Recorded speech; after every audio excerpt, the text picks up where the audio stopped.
Hello friends, hope you all are doing good. तो हम depreciation में एसएलएम, डब्ल्यूडीवी और ये जो मेथड्स थे हमारे machine hour rate method, production unit method,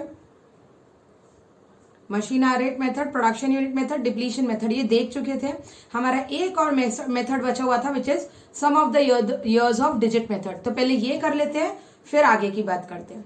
अब even sum of the years of digit method, it's a very uncommon and a very rare method, जो एज सच ज्यादा इसका प्रैक्टिकली इतना यूज नहीं है, बट ठीक है हमारे कोर्स में है तो हम एक बार बात कर लेते हैं sum of the years of digit method में होता क्या है।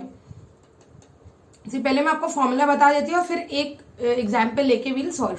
सो द फॉर्मूला इज डेप्रीसिएशन का जो अमाउंट आएगा, डेप्रीसिएशन का amount is equal to depreciable amount. Depreciable amount मतलब कॉस्ट माइनस स्क्रैप वैल्यू, वो आपको करना पड़ेगा डिवाइड बाय, अब पहले मेन मतलब depreciable amount is easy, in fact यहां लिखने दो, इनटू ये जो न्यूमरेटर और डिनोमिनेटर है ये मेन देखना है। डिनोमिनेटर है sum of the digit of life of asset, क्या है मैं बताती हूं। एंड ऊपर न्यूमरेटर आ जाएगा remaining life of asset including current year. मैं आपको बताती हूं ये है क्या। चलिए मान लेते हैं, suppose let's take an example कि I purchase this laptop for say 50,000, easy word लेते हैं। सो मैंने लैपटॉप खरीदा है 50,000 का। Okay, so my cost of the asset is 50,000। Okay, I am assuming the scrap value as, चलिए ले लेते हैं 5,000, कुछ भी लो मतलब प्रॉब्लम नहीं है। Scrap value 5,000 and I am assuming the life of asset is 6 years। 6 years चलेगा ये, ठीक है। तो अब sum of the years of digit method से अगर मुझे डेप्रीसिएशन निकालना है तो देखिए ईयर वन, हाँ फॉर्मूला में यही लगाऊंगी। Depreciable amount is what, 50 minus 5, 45,000 into देखिए फॉर्मूला क्या था, remaining life of the asset including the current year. Remaining life of the asset, asset की लाइफ कितनी बची हुई है, पहले साल में हूं मैं तो 5 साल और बचे हुए, और पहला साल भी तो है ना, उसको क्यों भूल रहे हो। इंक्लूडिंग करंट ईयर इसीलिए उन्होंने बोला, क्यों, फर्स्ट ईयर में आप फर्स्ट ईयर को भी इंक्लूड करोगे और रिमेनिंग 5 साल, क्योंकि देखिए आप पहले साल का डेप्रीसिएशन निकाल रहे हो। मतलब जैसे आज मैंने लैपटॉप खरीदा तो इस साल में 6 साल बचे हुए ना, टोटल 6 years का डेप्रीसिएशन लगेगा, समझ रहे हो। तो बस वही पार्ट ध्यान रखना। बच्चा क्या बोलता है कि आज 5 साल बचे हुए, नहीं तो पहले साल को भी तो इंक्लूड करो। सो 6 years मतलब सी total 5 years are left including the current year and today's year is 6th year। तो 6 upon sum of the digits of life of the asset, sum of the digits मतलब कितने ईयर्स है, 6, तो 6 + 5 + 4 + 3 + 2 + 1, निकालिए कितना आता है, 6 + 5 + 4 + 3 + 2 + 1, इट कम्स टू 21। तो हम करेंगे 6 डिवाइड बाई 21। तो चलिए निकाल लेते क्या आता है, 45,000 into 6 divide by 21, it comes to 12,857। कुछ पॉइंट्स में आ रहा है, छोड़ो। सिमिलरली ईयर टू में भी ये डेप्रीशिएबल अमाउंट तो सेम रहेगा 45,000 ऊपर। अब ईयर 2 में कितने साल बचे हुए, 4 साल और बचे हुए, और करंट ईयर को मिला के 5 डिवाइड बाई 21, तो वो आ जाएगा 45,000 into 5 divide by 21, it comes to 10,714। 4.28 को 4 ही ले लेते हैं। ईयर 3, अब ईयर 3 में 45,000 इंटू 4/21, आप समझ रहे हो।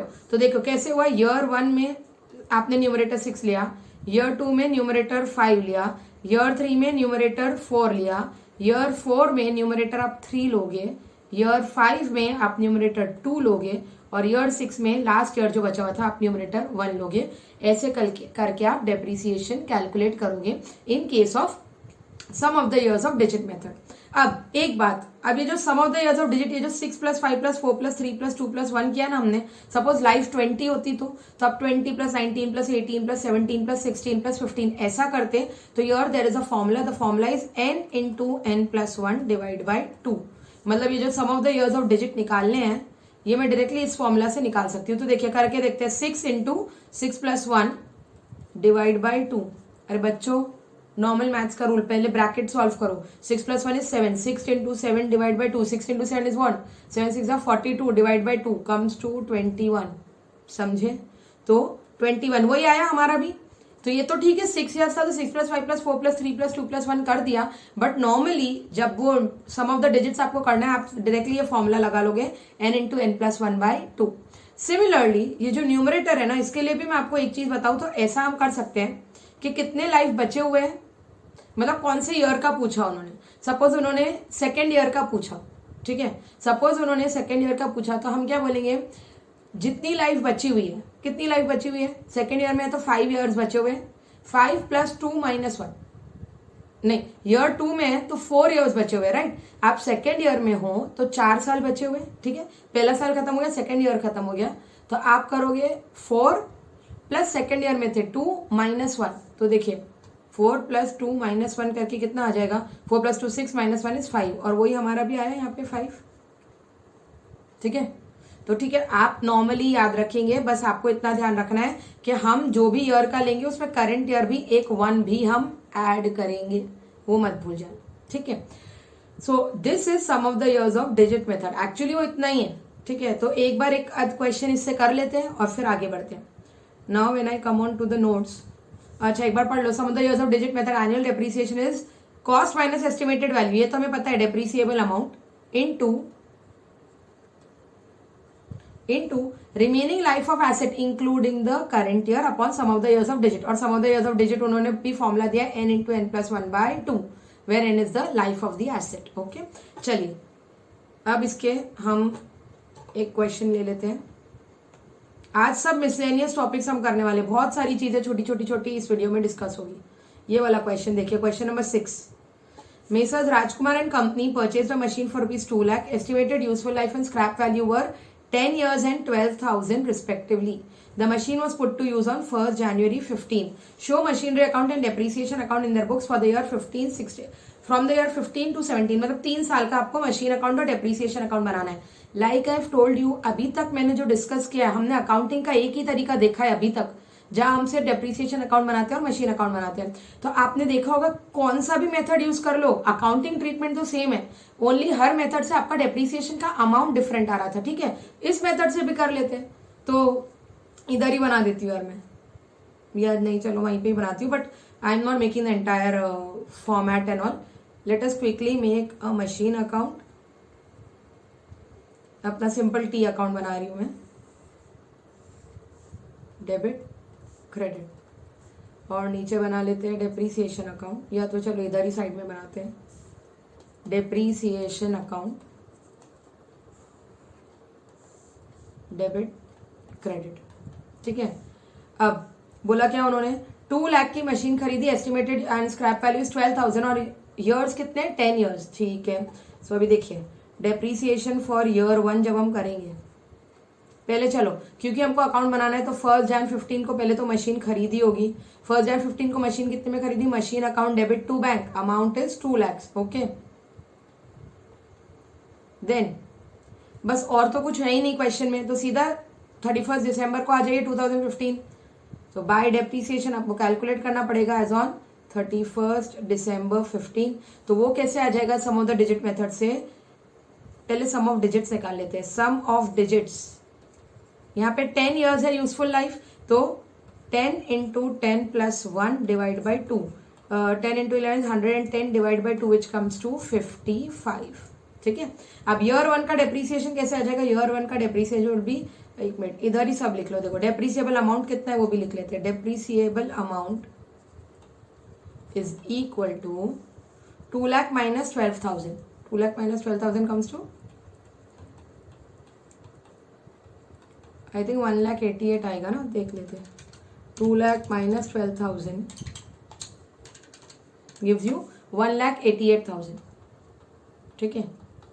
बस ये दो चीजें निकल गई तो आपका फर्स्ट ईयर का डेप्रीसिएशन आ जाएगा 1,88,000 इंटू ईयर 1 में कितने साल बचे हुए, आप मानोगे पूरा 10 ईयर्स यूज होगी ना। See basically what is this remaining life, year 1 में कितने साल और वो वर्क करेगी, तो ईयर 1 भी वर्क कर रही है ना, वो की ना वर्क, और आगे के भी 9 साल बचे हुए, मतलब पूरे 10 ईयर्स बचे हुए, divide by sum of the digits हमारा आ गया 55।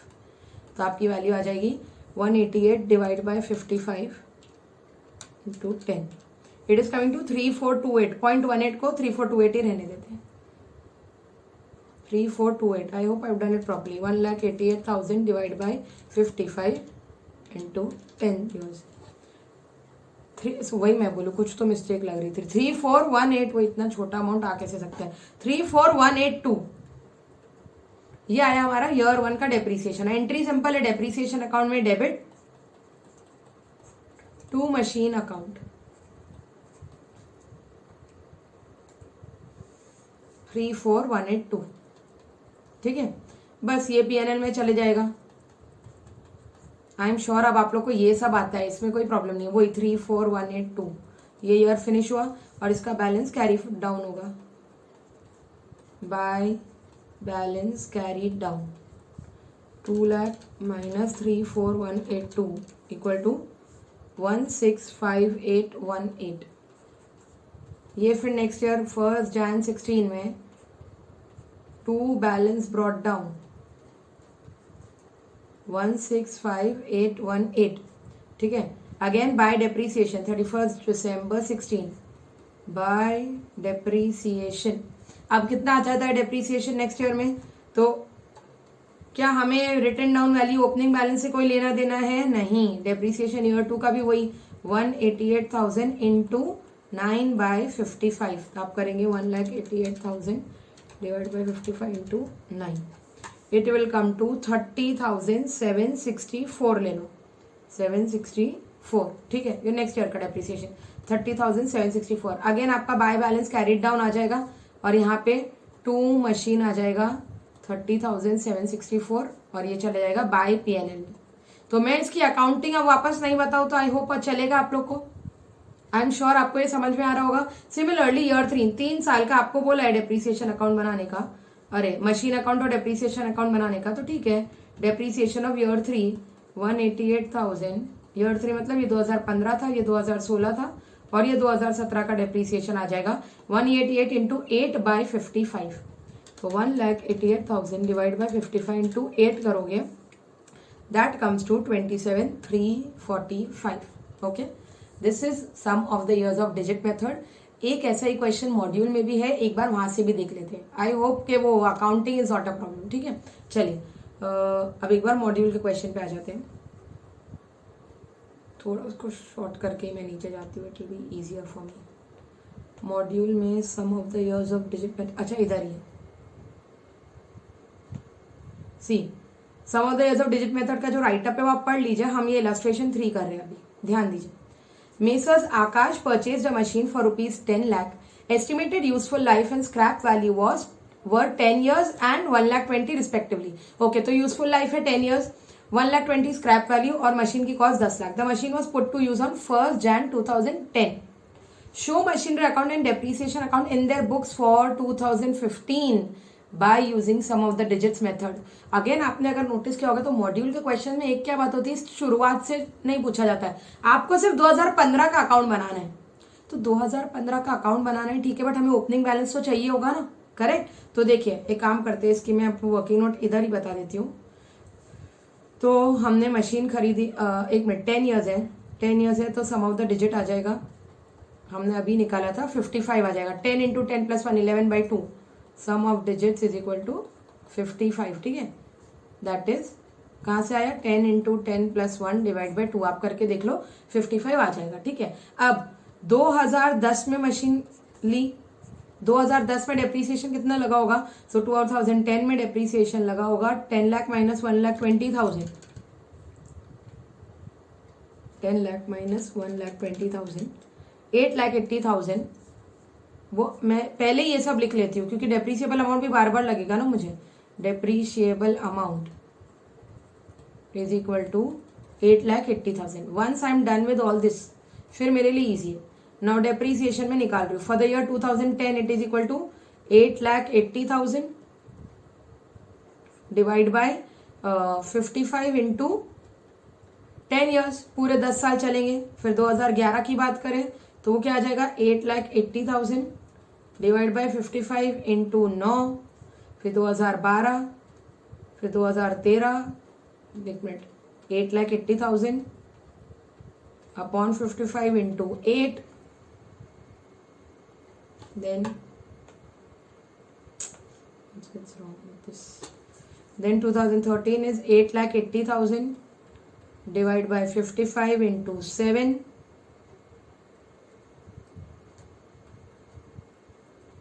2014 8,80,000 divide by 55 into 6.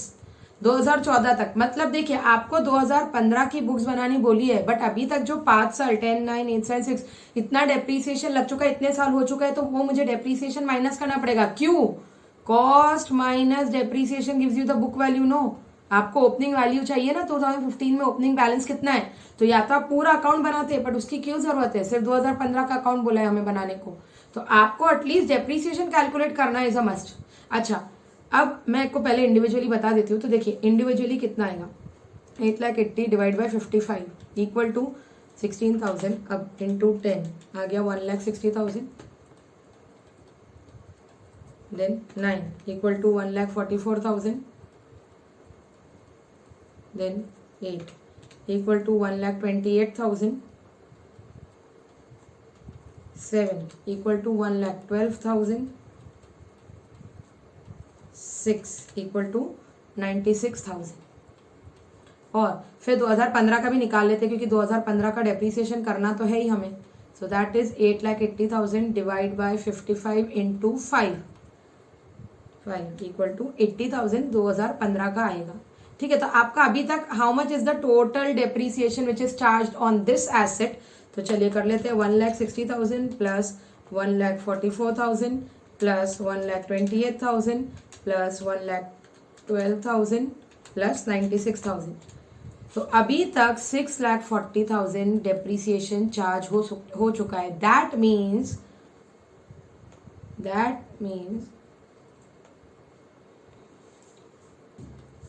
book value of asset as on 1st January 15 is equal to, अच्छा बुक वैल्यू में कॉस्ट ही लेते हैं. कॉस्ट 10 लाख माइनस 6,40,000 आपको कितना मिल जाएगा, 3,60,000. ये आपका आ गया ओपनिंग बैलेंस. ठीक है, फिर अकाउंट बनाना इजी है. 3,60,000 ओपनिंग, 80,000 करंट साल का डेप्रीसिएशन आपका क्लोजिंग आ जाएगा. वो अब इधर से ही देख लेते हैं.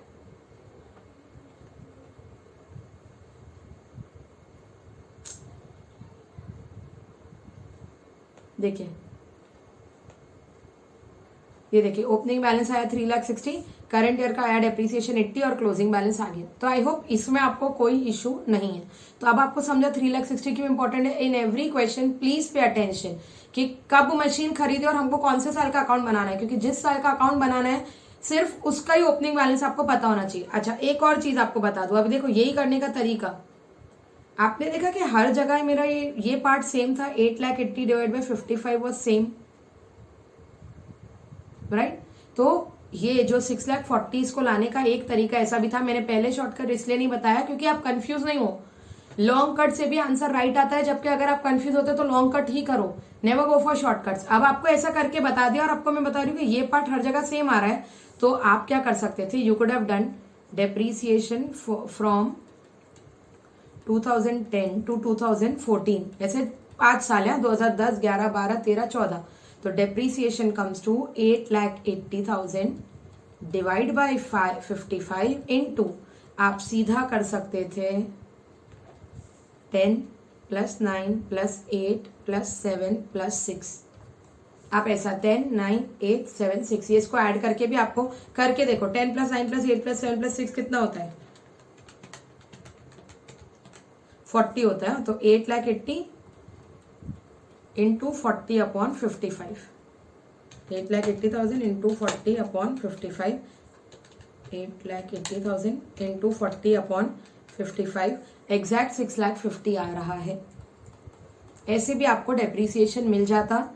अब अब ये बताने के बाद आपको ये शॉर्टकट अच्छा लगेगा, इजी लगेगा. बट पहले अगर किसी में भी हम कंफ्यूज होते हैं तो हमको बस इतना पता होना चाहिए कि हम कर क्या है. If you are understanding the logic ना कि हो क्या रहा है, तो फिर उसका शॉर्टकट डिराइव करना इजी है. आगे के लिए आपको जमेगा. आई थिंक मॉड्यूल ने भी ऐसा ही किया है शायद. एक बार देख लेते हैं मॉड्यूल ने वर्किंग्स कैसे बताई है. Yes, module has done exactly the same way. उन्होंने एक साथ लिया 10 प्लस 9 प्लस 8 प्लस 7 प्लस 6 पर. मैं आपको डायरेक्टली बता दी तो आप कंफ्यूज हो जाते हैं आया कैसे. तो कोई बात नहीं, हम वहां का आंसर नहीं निकाल सकते तो हमको हमारा आंसर पता है और हमें समझ जाता है, ठीक है। This was all about sum of the years of digit method. ये भी एक 4 मार्क का क्वेश्चन आ चुका है, लेट्स सी आगे भी एग्जाम में आता है कि नहीं, ठीक है। अब इसके बाद लेट मी टेल यू, यहां तक हमने सब मेथड्स देखे। अब एक बात आपको मैं बताती हूँ, once you seen all the methods of depreciation, क्या ये देखिए हमको क्या क्या चीजें लगती थी कभी भी किसी डेप्रीसिएशन कैलकुलेट करने के लिए। हमको लगता है कॉस्ट, ठीक है, हमको लगता है यूजफुल लाइफ, हमको लगता है यूजफुल लाइफ, हमको लगता है स्क्रैप वैल्यू, और फिर हमें मेथड बता दिया जाता है, ठीक है, कि आप एसएलएम फॉलो करो या डब्ल्यूडीवी फॉलो करो। Now I am talking about a change in any of these. अगर सडनली बीच में कॉस्ट चेंज हो जाए, कॉस्ट कैसे चेंज होगा? कॉस्ट चेंज होगा ड्यू टू रीवैल्यूएशन। इसके ऊपर मैं आऊंगी अभी, इसको मैं सबसे बाद में लूंगी, पहले दूसरी चीजें बताती हूँ। Cost can change due to revaluation. आपको किसी के एसेट की वैल्यू लगी कि आप चेंज कर सकते हो, आप उसे रीवैल्यू कर सकते हो, ऐसा yes sometimes it is possible. आप आगे पार्टनरशिप वगैरह में देखोगे होता है काफी बार कि हम एसेट्स की वैल्यू को चेंज करते हुए रीवैल्यू करते हैं because of change in the business, reconstitution of the firm. देखेंगे हम आगे क्यों करते हो बाद में, बट ऐसा हो सकता है कि आपने एसेट की कोई वैल्यू बढ़ा दी या कम कर दी। या फिर यूजफुल लाइफ, जैसे मैंने लैपटॉप जब खरीदा मैं मान रही थी 6 ईयर्स चलेगा, 2 साल बाद मुझे लगा कि यार ये मशीन हार्डली 2 साल भी और चल जाए ना तो काम हो गया। मतलब क्या हुआ, पहले 2 ईयर्स मैंने डेप्रीसिएशन ये मान के कैलकुलेट किया कि ये लैपटॉप 6 ईयर्स चलने वाले हैं। उसके बाद 2 साल बाद आई फील कि नहीं, सिर्फ 2 साल भी और चल जाए ना मेरा लैपटॉप तो भी बहुत बड़ी बात होगी। अगर ऐसा है तो देन अगेन आपका एक एस्टिमेट चेंज हो गया। See depreciation as it is an estimate and you can change the estimate. आपका एस्टिमेट चेंज हो सकता है। आफ्टर यूजिंग यू रियलाइज कि नहीं यार इतना नहीं चलेगी उसकी लाइफ, तो देन आपका डेप्रीसिएशन भी उस तरह से चेंज हो जाएगा। तो हम उसकी बात कर रहे हैं कि हाउ विल डेप्रीसिएशन चेंज। मैं बताती हूँ। इवन स्क्रैप वैल्यू, पहले मैंने माना क्योंकि देखो मेरा डेप्रीसिएशन बनता ही है ना cost minus scrap value upon number of useful life, तो हो सकता है स्क्रैप वैल्यू चेंज हो जाए। तो चेंज हो गई तो अगेन आपको डेप्रीसिएशन रिकैलकुलेट करना पड़ेगा। और method, this is the main part, this is the most important part. Depreciation का मेथड चेंज हो जाना, मतलब मैं अभी तक एसएलएम फॉलो कर रही थी, अब मुझे डब्ल्यूडीवी करना है, या मैं डब्ल्यूडीवी फॉलो कर रही थी, अब मुझे एसएलएम करना है। अगर ऐसा होता है तो क्या करते हैं? तो first thing which you need to remember, तो वो लिख लीजिए, whenever there is a change in any of the parameters affecting depreciation, affecting the calculation of depreciation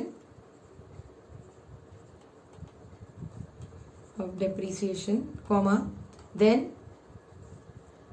forget what has happened in past। मैं आपको बताती हूँ मैं क्या लिख रही हूँ, पहले लिख रही हूँ फिर बताती हूँ। forget what has happened in past,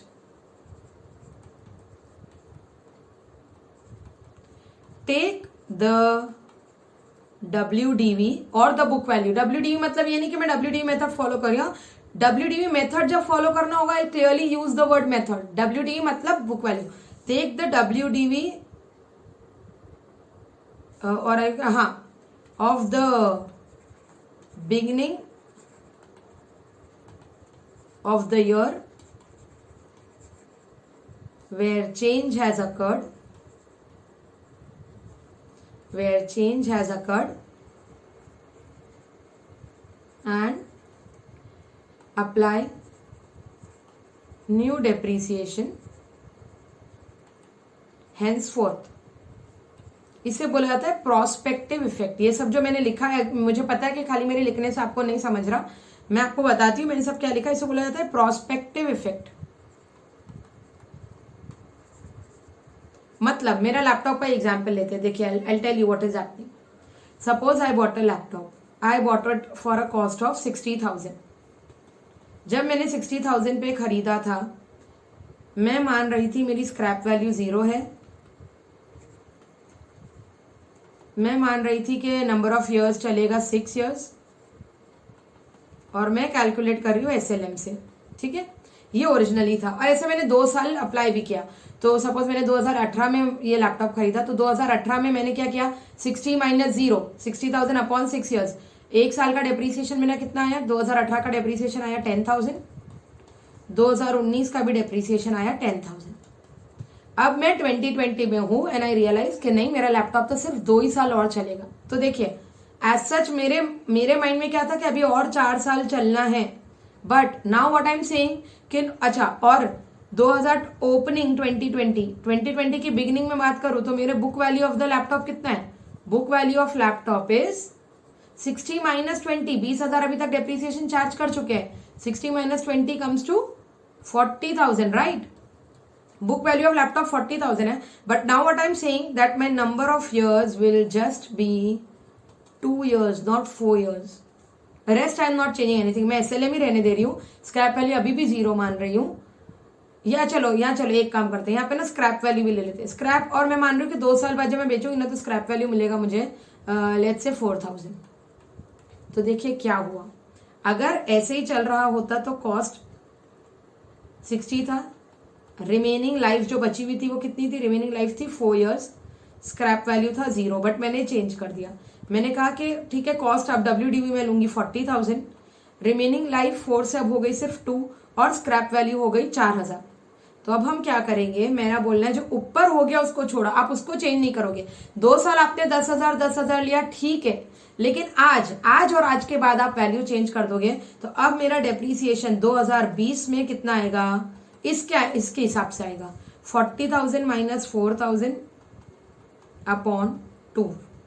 तो मेरा 2020 का डेप्रीसिएशन आएगा 40 minus 4 is 36,000 divide by 2 which is 18,000।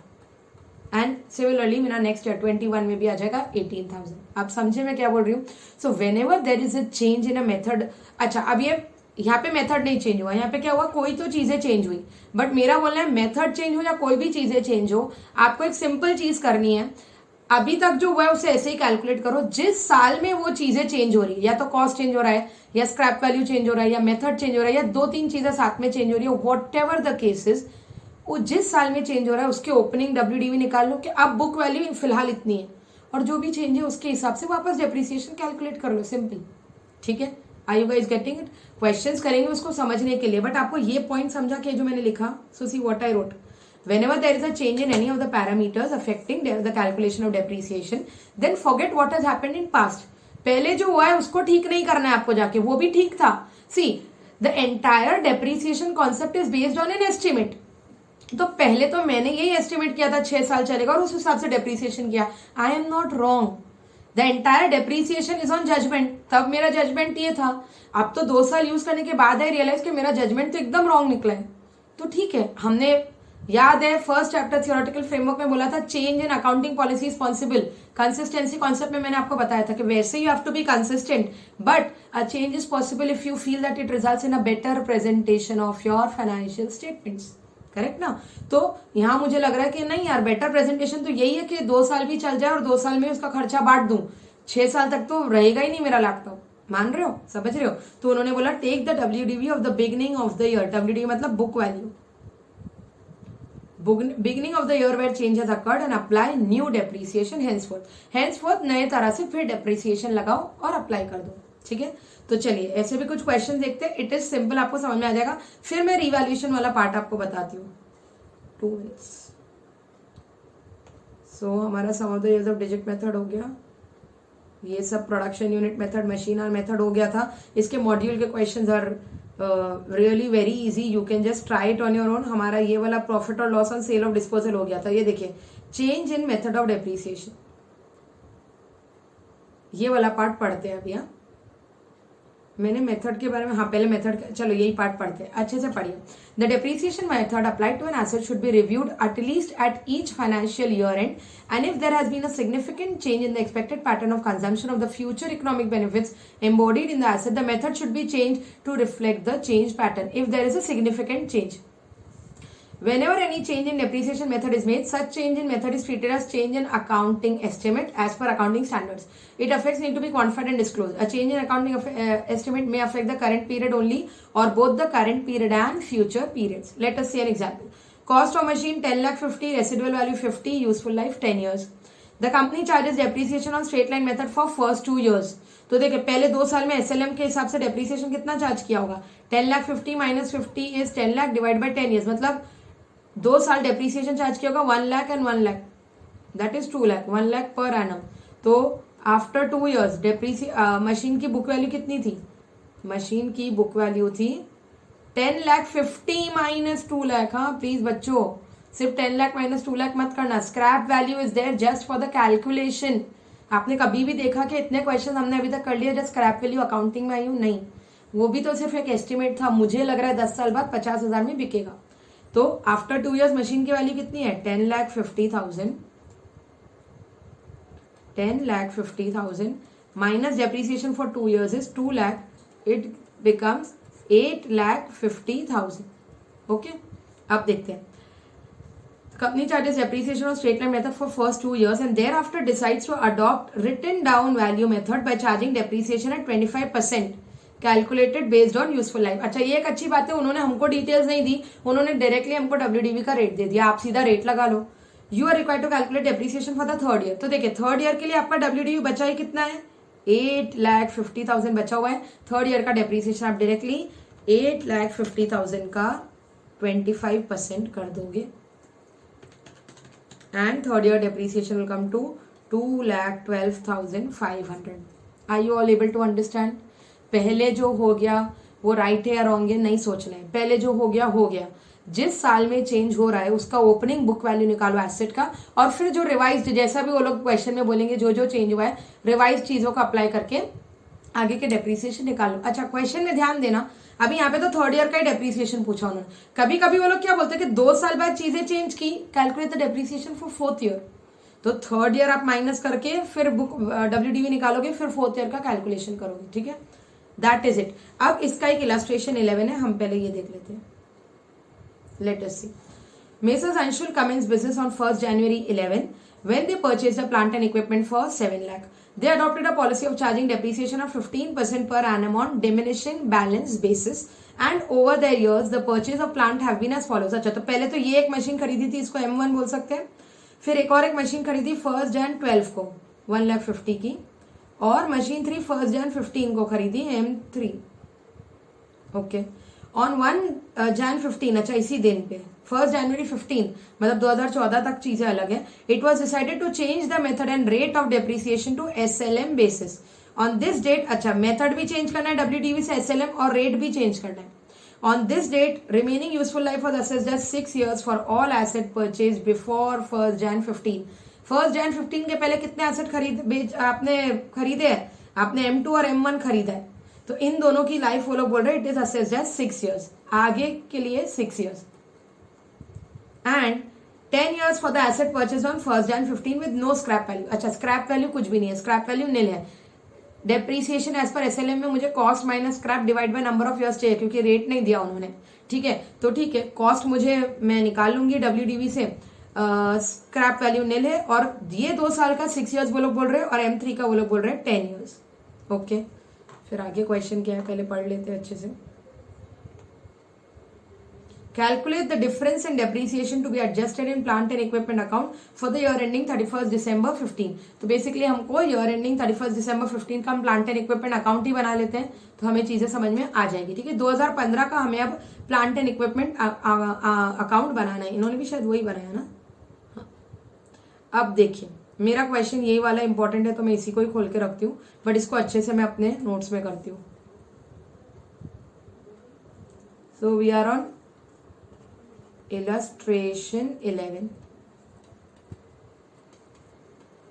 Plant and equipment account तो सिर्फ 1 साल का बनाना है, वो बाद में, पहले आ जाते हैं हमारे वर्किंग नोट्स पे। तो देखिए, एक मशीन हमने खरीदी थी कब? जनवरी 2011 में। So M1 is purchased on 1st January 2011। फिर M2 which is purchased on 1st January 2012, and there is M3 machine 3 जो हम 1st Jan 15 को ही खरीद रहे हैं। M1 खरीदी हमने 7 लाख के लिए, M2 खरीदी हमने 1,50,000 में, और M3 का तो मैं एंट्रीज भी अप करूंगी 2 लाख में। ठीक है, तो भी कर लेते हैं। ओके, अब देखते हैं क्या हुआ है। सी, मुझे कब तक आना है? मुझे 1st Jan 15 तक आना है, because I have to make a plant and equipment account for the year 2015। Okay, तो पहले तो 1st Jan 11 से देयर से 15% per annum on diminishing balance method. और year I think December calendar year ही है, 1 Jan से 31 दिसंबर वाले है क्वेश्चन में, तो ठीक है। 2011 में तो सिर्फ यही मशीन थी, तो डेप्रीसिएशन फॉर 2011 कितना था, 7 लाख का 15%, 7 लाख का 15%, इट कम्स टू 1,05,000। इसके बाद मुझे मिल जाएगा WDV एज ऑन 1/1/12, राइट। एक मिनट, एक ही लाइन में लिखती हूँ so that WDV as on 1 January 12। क्यों मुझे WDV निकालना पड़ा है, क्योंकि पहले हमने WDV मेथड यूज किया था, तो माइनस इक्वल टू मुझे मिल गया 5,95,000। फिर 2012 डेप्रीसिएशन फॉर 2012, तब 2012 में मेरे पास दो मशीन है, एक ये 595 वाली और एक ये 1,50,000 वाली भी है, जो मैंने 1 Jan को ही खरीदी, तो अच्छी बात है, पूरे साल का डेप्रीसिएशन लगेगा। चलिए, तो 595 का 15% करेंगे, इट कम्स टू 89,250, और मुझे WDV as on 1 Jan 13 minus आ जाता है 5,05,750, एंड यहाँ पे डेप्रीसिएशन कितना आएगा, 1,50,000 का 15%, इट कम्स टू 22,500, और आप माइनस करोगे इट कम्स टू 1,27,500, ठीक है। ये 1 Jan 13 को।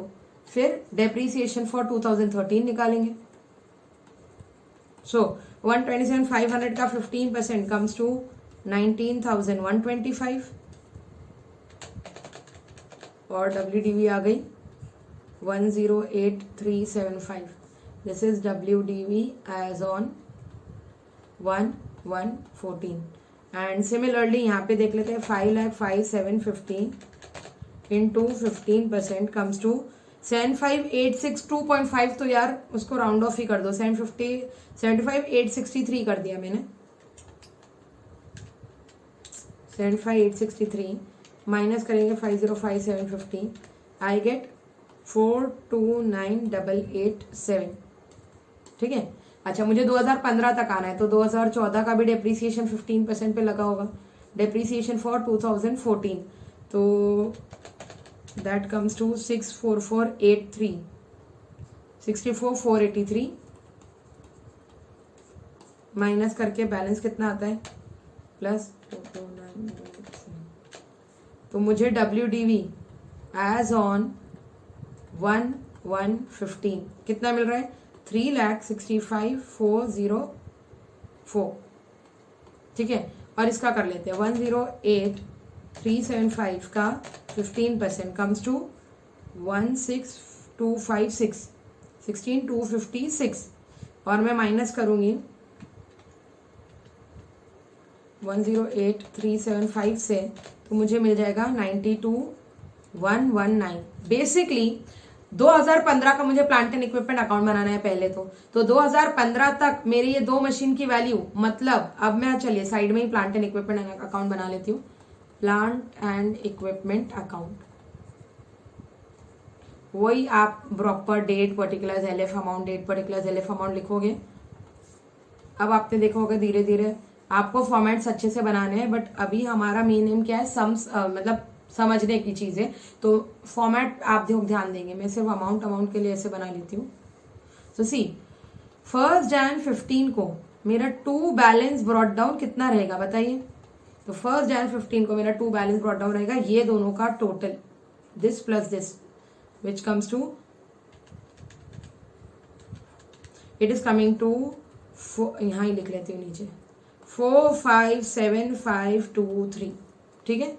This is my opening balance. एक मिनट, लाइन भी अच्छे से नहीं बनी, amount is 4,5,7,5,23, this is the opening balance, ठीक है। फिर इस साल एक और मशीन खरीदी, उसकी एंट्री कर लो, 2 बैंक 2 lakhs। आपने देखा अभी तक मैंने क्वेश्चन को आगे पढ़ा भी नहीं, अब हम देखते हैं क्वेश्चन ने क्या बोला था। क्वेश्चन ने बोला था 1 Jan 15 को it was decided to change the method and rate of depreciation to straight line basis. On this date remaining useful life was assessed as 6 years for all asset purchased before 1 Jan 15। तो देखिए before 1 Jan 15 यही दो asset खरीदे आपने, इसकी remaining life कितनी है? अब 6 ईयर्स है। और जो ये मशीन खरीदी हमने थर्ड वाली, इसकी रिमेनिंग लाइफ है 10 ईयर्स। और अब हमें फॉलो करना है SLM। तो अब तो इनफैक्ट मैं दो को अलग ना भी करूं चलेगा, मुझे 2015 का डेप्रीसिएशन कैसे निकलेगा? 45752 डिवाइड बाई 6 ईयर्स, क्योंकि स्क्रैप वैल्यू तो नील ही है, समझे आप? स्क्रैप वैल्यू नील दी है हमें, तो मैं डायरेक्टली इसका कर दूं तो भी चलेगा, डिवाइड बाई 6। तो डेप्रीसिएशन मेरा आ जाएगा 76 253.8 को मैं 254 ले लेती हूँ, 76 254। ओके। और ये जो मशीन हमने 2 लाख की खरीदी, 2 लाख डिवाइड बाई 10, इसका डेप्रीसिएशन आ जाएगा 20,000, क्योंकि ये भी साल के शुरुआत में खरीदी है। प्लीज डेट्स को ध्यान देना, ऐसा नहीं एक चीज करने में दूसरा भूल गए। 1 Jan 15 को खरीदी तो पूरे साल का डेप्रीसिएशन आ जाएगा। तो 2 लाख का 10 डिवाइड बाई 10 किया हमने, कितना आया? 20,000। Okay. And 20,000 plus 76 258, you get 96 254. So your depreciation for 31st December 15 by depreciation is, आप अलग अलग पे भी कैलकुलेट करोगे तो वही आएगा। मैं यहाँ एक साथ लिख रही हूँ 76 254 प्लस 20,000 विच इज 96,254, और फिर आपका आ जाएगा बाय बैलेंस कैरीड डाउन। तो 457523 plus 2 lakh minus 96,254, it comes to 5,61,269. I hope it's clear with you all. एक बार सोल्यूशन भी देख लेते हैं।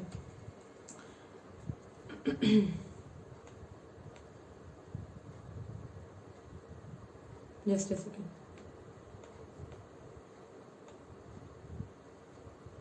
देखिए, इनका भी अमाउंट 365,404 और 92,119 आया था। WD वेजम फर्स्ट 115 देख लेते हैं हम भी, हमारा भी वही आया था क्या?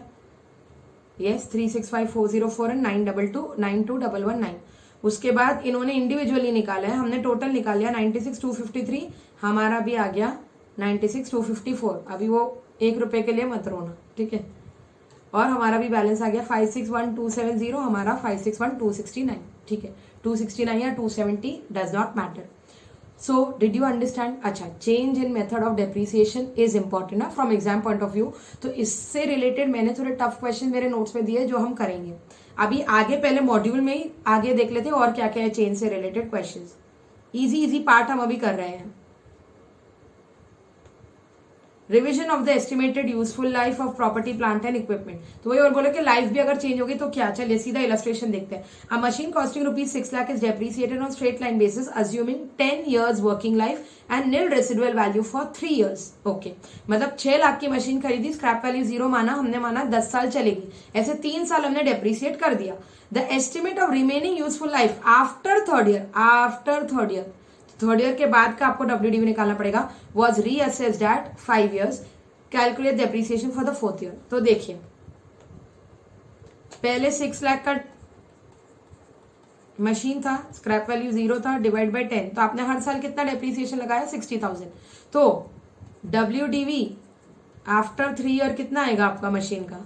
3 साल तक SLM बेसिस पे ही लगाया आपने 60, तो वो आ जाएगा 6 लाख माइनस 60,000 इंटू 3 साल तक आपने डेप्रिसिएशन 60 लगाया होगा, ठीक है? तो 6 3 80, 6 lakh minus 1,80,000, it comes to 420। 4,20,000 की मशीन आज आपके बुक्स में है and now you are reassessing that the life is just 5 years। तो डेप्रिसिएशन फॉर 4th ईयर कितना? Depreciation for 4th year, in fact not only for 4th year, for all the coming years, it is 4,20,000 divided by 5, which is 84,000. Is it tough or easy? It's really easy. ऐसा point true and false में 2-2 mark 4-4 mark के question में आ जाए तो अपनी तो ऐश है, आ जाना चाहिए बस, ऐसा कुछ इजी चीज है। वही उन्होंने भी यहाँ पे बताया है, वो आ गया 84,000 पर एनम, ठीक है? ओके, चलिए आगे भी देख लेते हैं। Revaluation of plant and equipment. अभी मैं क्या कर रही हूँ, पहले मॉड्यूल से सब चीजें फिनिश करवा दे रही हूँ। अच्छा, revaluation of property plant and equipment मैं पहले आपको यहाँ से बता देती हूँ, फिर ये चीज है मैंने मेरे नोट्स में काफी अच्छे से लिखी है, will go there, wait I will just explain you from here. Revaluation मतलब एसेट की वैल्यू चेंज करना। अब एसेट की वैल्यू इंक्रीज भी हो सकती है और एसेट की वैल्यू डिक्रीज भी हो सकती है। अगर एसेट की वैल्यू इंक्रीज हो रही है तो पहले एक चीज ध्यान रखो कि जब भी एसेट की वैल्यू इंक्रीज होगी आपकी एंट्री कुछ इस तरह हो जाएगी, फिर हम वहां से पढ़ेंगे, अभी बस लिख लो। इंक्रीज में एंट्री होगी cost account debit, sorry asset account debit to reval reserve account, revaluation reserve. जब एसेट को बढ़ाते हैं तो दूसरा अमाउंट कहाँ जाएगा, कुछ कैश बाहर जा रहा है क्या, नहीं, सिर्फ वैल्यू, हमारे पास वो एसेट पड़ा हुआ था और पड़े पड़े उसकी वैल्यू बढ़ गई, तो हम रिवैल्यूएशन रिजर्व, एक रिजर्व होता है उसको क्रेडिट करेंगे। वो ज्यादा डिटेल हम पार्टनरशिप में देखेंगे। और ये तो बढ़ा, बट अगर एसेट की वैल्यू कम हुई, डिक्रीज हुई, तो देन दे से कि अगर आप डिक्रीज कर रहे हो तो then the entry is PNL account, loss को आप सीधा पीएनएल में राइट ऑफ करते हो टू एसेट। ये जो मैंने आपको बताया ये मैंने फर्स्ट टाइम इंक्रीज या फर्स्ट टाइम डिक्रीज के बारे में बताया। आगे क्या होता है पहले मॉड्यूल से पढ़ाती हूँ फिर बताती हूँ। देखो, revaluation increase credited directly to owners interest under the heading of revaluation surplus. Owners interest मतलब ये जो रिवैल रिजर्व है ना, reserve belongs to whom, to the owners, इसलिए उन्होंने ओनर्स इंटरेस्ट बोला। Similarly decrease is charge to the statement of PNL, charge मतलब expense मान लिया, PNL debit to asset. But आगे exception when it is subsequent increase initially decrease, मतलब वो लोग बोल क्या रहे हैं, मुझे नहीं पता, मैंने अपने नोट्स में ऐसे डाला है क्या, देखिए मैं आपको नहीं तो समझा दूं वो बेटर है। देखिए ध्यान दीजिए मैं क्या बोल रही हूँ। रीवैल्यूएशन, एसेट की रीवैल्यूएशन में या तो वो इंक्रीज हो सकता है या तो वो डिक्रीज हो सकता है।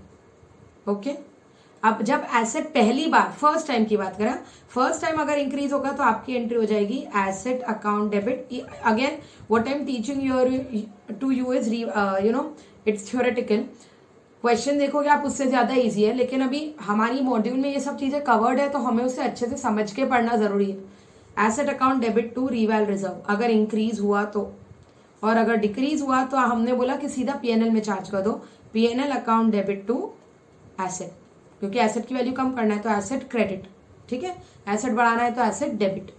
लेकिन अब इसके बाद अगर सपोज सब्सिक्वेंट और इंक्रीज होता है तो कोई प्रॉब्लम नहीं, सब्सिक्वेंट और पहले आपने इंक्रीज किया, 1-2 साल बाद लगा फिर इंक्रीज करना है तो कोई नहीं, जब भी इंक्रीज करोगे आप एंट्री कर दोगे asset debit to reval reserve.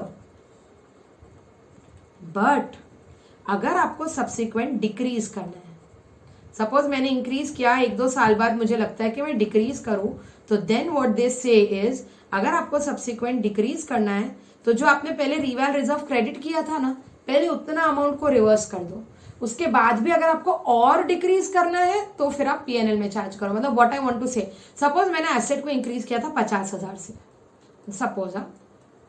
अब यह दो चीजें हो सकती है, मुझे अब एसेट को डिक्रीज करना है या तो सिर्फ 30,000 से, अगर मुझे डिक्रीज 30,000 से करना है तो क्या मैं पीएनएल में लेके जाऊं डिक्रीज को, नहीं, क्योंकि आपने ऑलरेडी रिवैल में 50 बढ़ाया है, आप रिवैल को ही रिवर्स कर दो, तो आप रिवैल रिजर्व को रिवर्स कर दोगे 30,000 से और एसेट को क्रेडिट कर दोगे 30,000 से नॉर्मल केस में।